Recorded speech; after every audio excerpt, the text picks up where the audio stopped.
Welcome to the 2025 edition of the Movement Method Challenge. I'm Kate. And I'm Matt. We're so glad you're here. Over the course of the next 10 days, we are diving deep into all things core.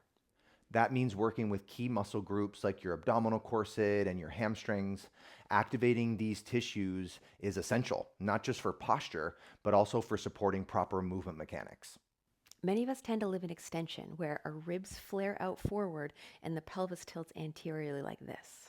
So throughout the challenge, we're going to teach you how to use your transversus abdominis to get your ribs down, back, and in, your internal obliques to lift your pelvis up from the front, and your proximal hamstrings to anchor your pelvis down from the back.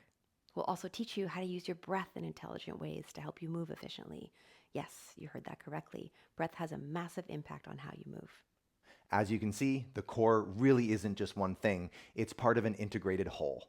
Everything Kate just described plays a really important role in building a strong, stable foundation. The body works as an integrated system, and improving core function means honoring that system. And there are a lot of moving parts. This challenge offers a bite-sized look at why we move the way we move and how movement method incorporates these concepts into sequences that make sense and leave you feeling better than you did when you started class. And it truly does all start with the core. We've also built in a couple of rest days, including a breathwork class and one of my favorite practices, Yoga Nidra. We're excited for you to experience it, and we know you're going to learn a lot. Thanks for being here, and we'll see you in the challenge. See you on day one of the challenge.